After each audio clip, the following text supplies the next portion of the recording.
It's a romance sport, yeah. It's a romance sport, come on. It's a romance sport. It can be difficult to simply trust the universe on a journey into the unknown. It feels strange and uncomfortable to walk a path that is different from everyone you grew up with. Oftentimes, you're confronted with challenges that you must face alone, and the times when you fail or fall, there's no one to pick you back up. As someone who has always lived life on her terms, I found myself far from home, alone, in strange, dark places more often than I could have ever imagined.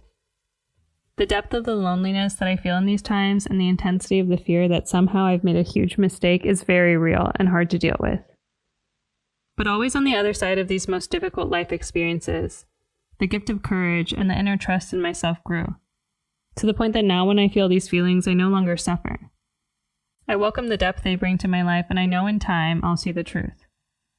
That the more you choose to go your own way in life, the more you understand yourself, the interconnectedness of all things, and that the universe sometimes puts those exact challenges in your way to help you become the person you were meant to be.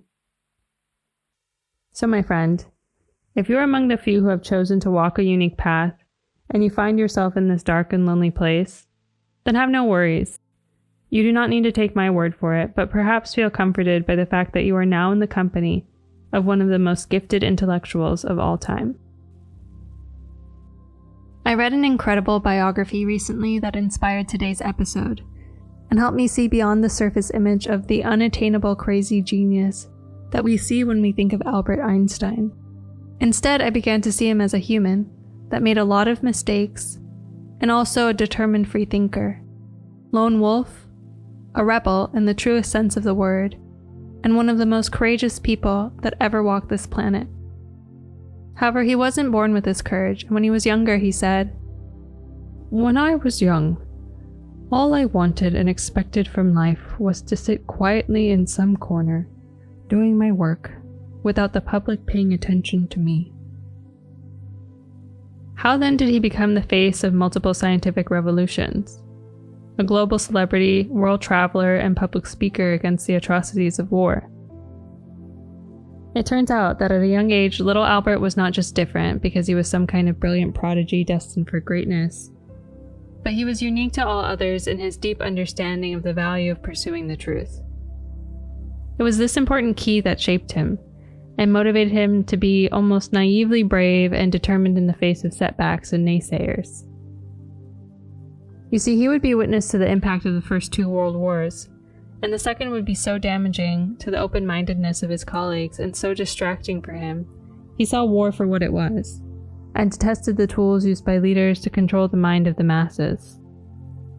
He felt we not only have the right to live a peaceful life, but it was his duty to protect the freedom of the collective mind, so that he and others could focus on what he thought were the most profound and interesting problems to be solved. When Albert was born in 1879, a few problems had been plaguing scientists for centuries.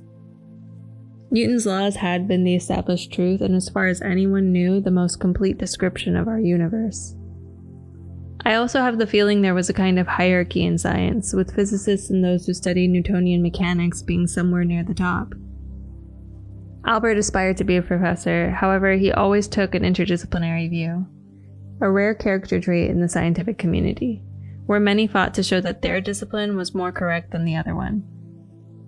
By his late teens and early 20s, he became aware that there were a few glaring contradictions that left him in a constant state of wonder and psychological tension. All the world knew was how to describe the motions of bodies on Earth, and that there was a mysterious force called gravity that allowed apples to fall and planets to stay in orbit. And there were many assumptions about time and space that were so limited, scientists relied on a further mysterious substance called the Aether. This filled up the empty space in their calculations, but the emerging disciplines of thermodynamics and electromagnetism were showing clear evidence that tiny atoms, molecules, and especially light were behaving in unexpected ways, and revealed that there were missing links in our understanding of energy. All of these puzzles made young Einstein wonder whether or not that there was a way to simplify things and connect all of these disciplines through a new set of equations. equations he hoped would finally make clear what set of laws God conceived of when they created the universe.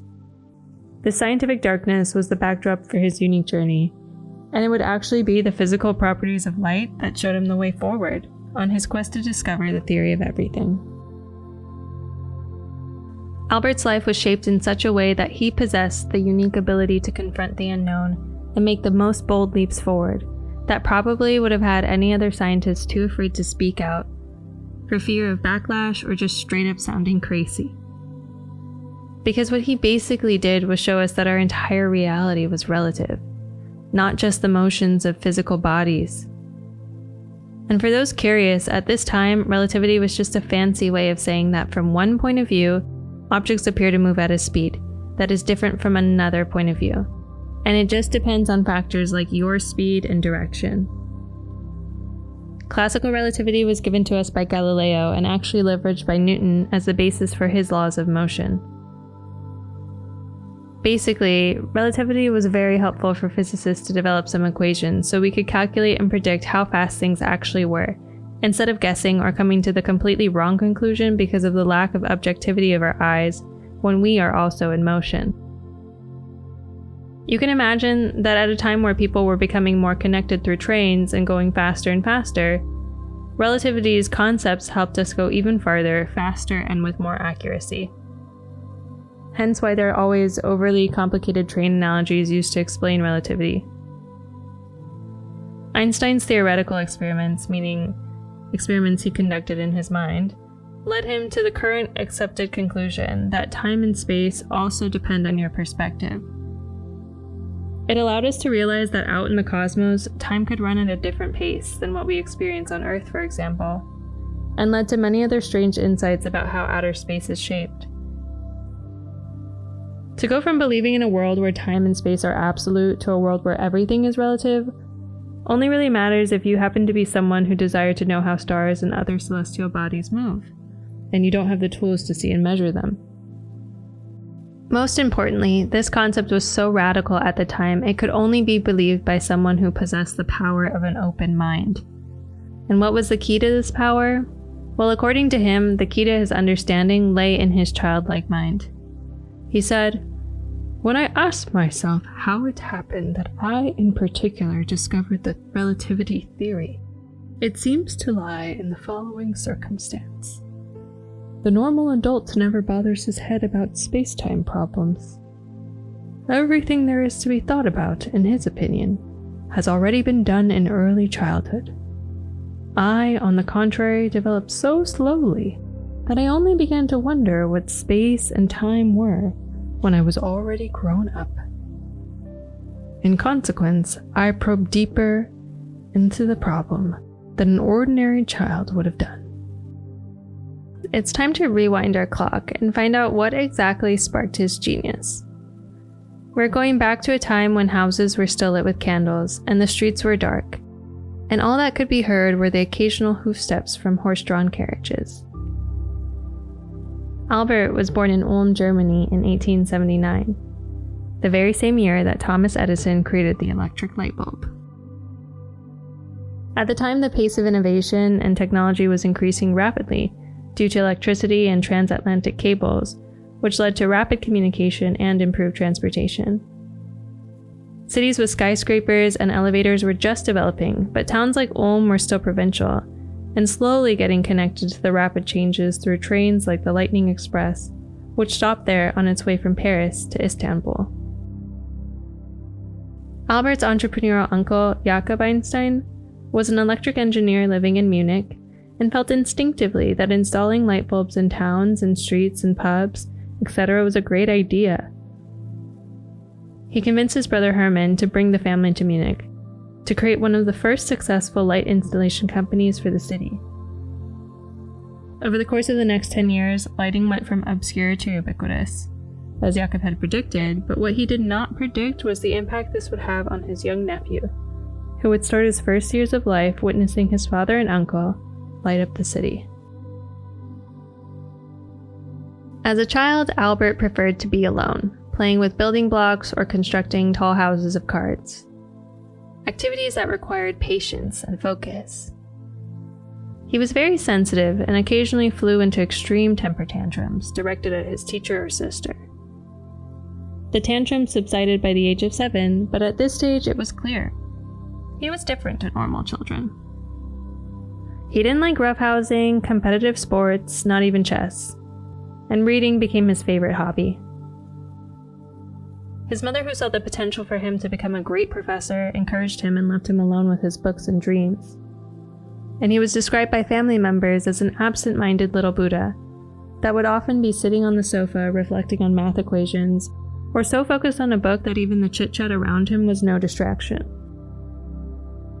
His uncle had a huge hand in his mental development and would take time to explain complex math fundamentals to him. Jakob also brought him a book on Euclidean geometry in the 6th grade, which Albert devoured and said was a huge milestone. He said learning the order of arithmetic felt like a religious experience, almost like hearing a piece of music by his favorite artist Mozart. Another impactful resource was Aaron Bernstein's popular books on natural science, which he read between the ages of 10 and 12.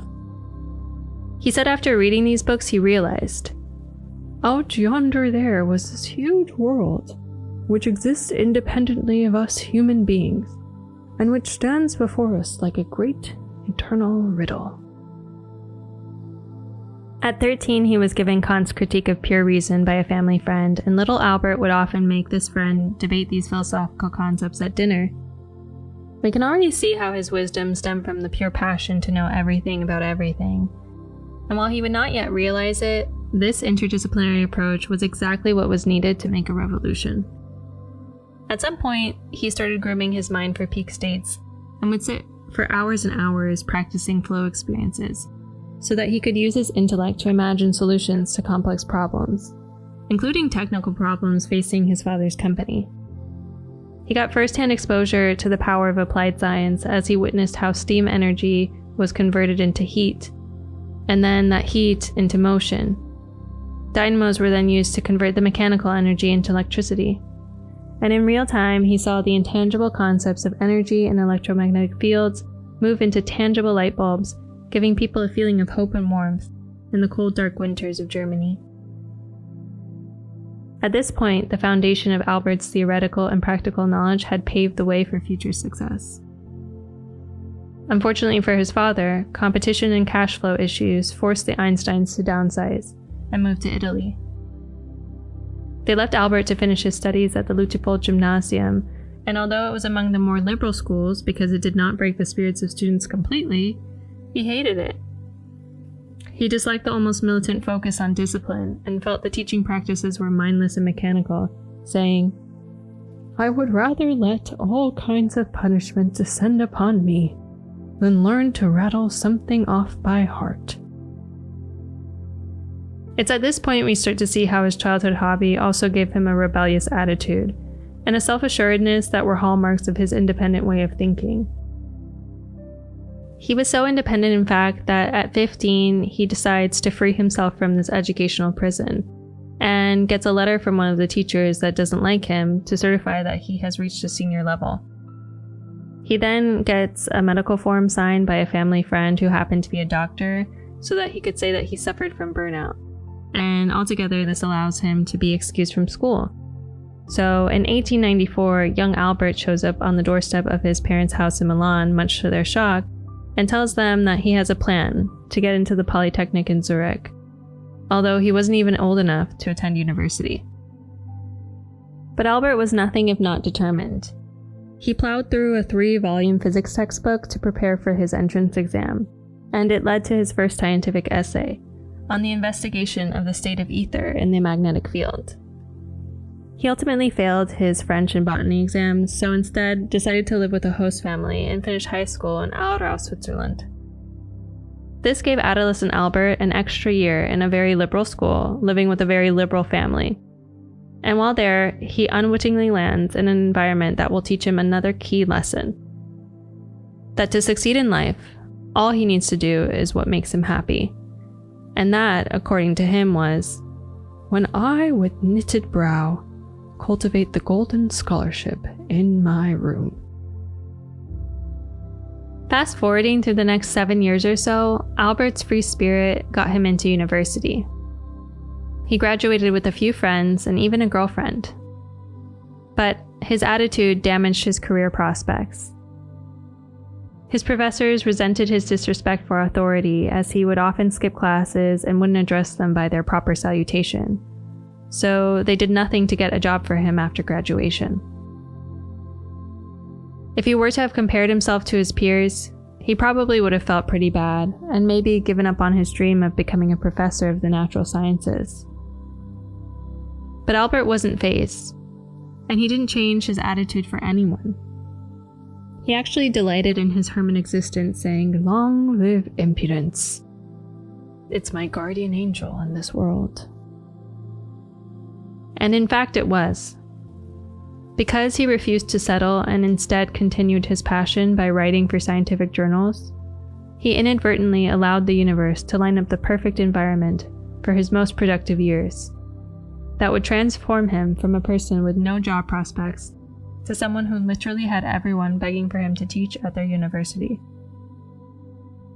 It would take some time and patience, but he remained focused and cheerful. And in the interim, a university friend who pitied his circumstance came to the rescue.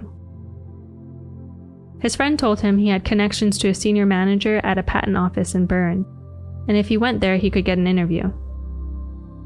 So said, so done. Albert's girlfriend Mileva stayed back with her parents to have their first child, and Albert moved forward into his destiny.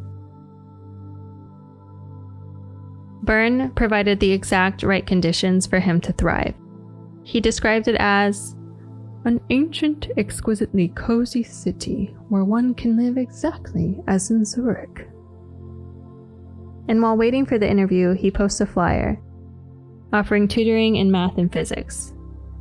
But instead of creating a job for himself, he attracted two like-minded individuals and formed a cozy little study group known as the Olympia Academy. The trio spent long evenings over sweets and snacks and discussed everything of interest to them, from Plato's dialogues to the latest on Mach's empirical principles to Cervantes' Don Quixote. Eventually, Einstein landed his job at the patent office and worked 48 hours a week, Monday to Saturday. So the study group had to end, but this didn't stop his productivity. Now with a stable income, he had the freedom to go full steam ahead and continue to do his work, plus freelance at the Annalen der Physik, where he published 23 texts, 5 of which would change the field of physics forever. When asked how he had the time, he said, "Keep in mind that besides the 8 hours of work each day, one also has 8 hours of fooling around. Then there's also Sunday." But the reality is Mileva, who he was now married to, took the role of supportive housewife, despite the fact that she was one of the first women to attend the same program that Einstein had, and had aspirations that the couple would be the next Marie and Pierre Curie. She had to put those dreams to the side when the reality of her pregnancy prevented her from finishing her studies. And unbeknownst to her, she chose a husband who was so relentless in his ambition that he never truly gave this woman her flowers and saw her for her sacrifice. In fact, when it comes to women, he was a bit of an asshole. I think that if he could speak now, the way he treated her and his children would be one of his biggest regrets. Because when I look at him, I see a human who at his core was sensitive and sweet. And while this is no excuse, he was part of a society that normalized this behavior. And when he later moved to Berlin, the toxic arrogance of the men he called colleagues like Max Planck and Fritz Haber led to him being even more desensitized to her pain and distant from his 3 children.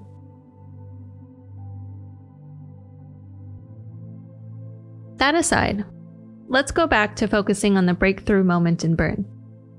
The year was 1905, and Einstein was walking and talking with one of his university friends, Michel Besso, who happened to also work at the patent office. He was telling his friend that the last 10 years of study had failed to give him the answers he was searching for, and that he gave up. Every field revealed a contradiction to the other, and every group of scientists was stubbornly sticking to their narrative. How could he find a solution when so far no one else had? And then suddenly, a flash of insight from something he read or something in their conversation forced him to take a deeper look at the relationship between time and light. He went back to the basics, to the wisdom of Galileo and his boyhood reading, and combined that with his highly intuitive knowledge about the nature of light. This completely changed his approach. He decided it was time to start throwing out many of the things teachers taught as facts in school, and start seeing the truth that was right in front of their eyes the whole time. But first, he would have to do something no one was brave enough to do since its invention in the time of Aristotle and Plato. And that was finally confront this thing known as the ether. The ether, for those curious, was a fancy way of referring to the stuff in between space we know is there but we can't see. It had made its way into established science and remained a concept used by physicists to explain why light did not behave according to Newton's laws. It made glaring contradictions to Einstein's intuition about how electromagnetic fields work, but somehow no one, not even the folks studying electromagnetism, would give up on the idea of an ether, even though it made all their calculations difficult. There were also many people who had actually confirmed that their experiments were also showing no existence of an ether, or some kind of ether effect on light.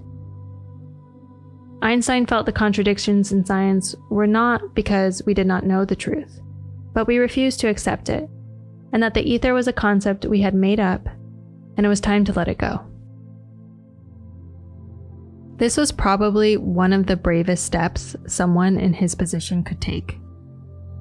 So much boldness and confidence would be needed for some 26-year-old patent clerk without a doctorate to go against the authority of Newton, who was his childhood hero. So now, the fate of our current reality was literally in the hands of one man's mind. Would he go back and pretend like he didn't know that this could be the crucial thread that would entangle a web of scientific BS? Would he risk his entire reputation? And would he have the knowledge to now confront an even more bizarre idea? That somehow light without an ether has its own laws? Well, we know that he did have that confidence. And probably it was some mixture of his free-thinking nature, his disrespect of authority and hierarchy, but also the freedom he had to make up his own mind. He was so far off the beaten path of the typical professor of natural sciences, there was nothing holding him back and no option but to trust the process and move forward. The next bold step he took was to make light the absolute constant, because all experiments had shown that to be true. And so he felt this was a good anchor point. With a new constant in mind, he conducted several thought experiments and started wrestling with the contradiction it brought up to classical relativity theory, which he wasn't willing to let go of because he intuitively felt that this wasn't necessary at this point. The implications of making light a constant are not obvious to the average person. But for a trained mind like Einstein's, he could use his imagination to start to dig deeper. He started to imagine what the universe would look like if you could ride close to the speed of light, or as fast as it. The realizations were profound. That in order for the postulates of relativity to hold true with light as a constant, it would actually clearly show the path forward, into a new reality where nothing moves faster than light. A reality where time slows down as you move faster and faster, to the point that time is frozen for light itself. Imagine realizing that there is no such thing as a true now. This would have literally blown your mind, therefore it's no wonder Einstein chose to keep his hair messy in photos. Not only did his thought experiments contradict everything he had known and prove that one of his childhood heroes was wrong, but they would also eventually lead to an entirely new description of the geometry of the entire universe.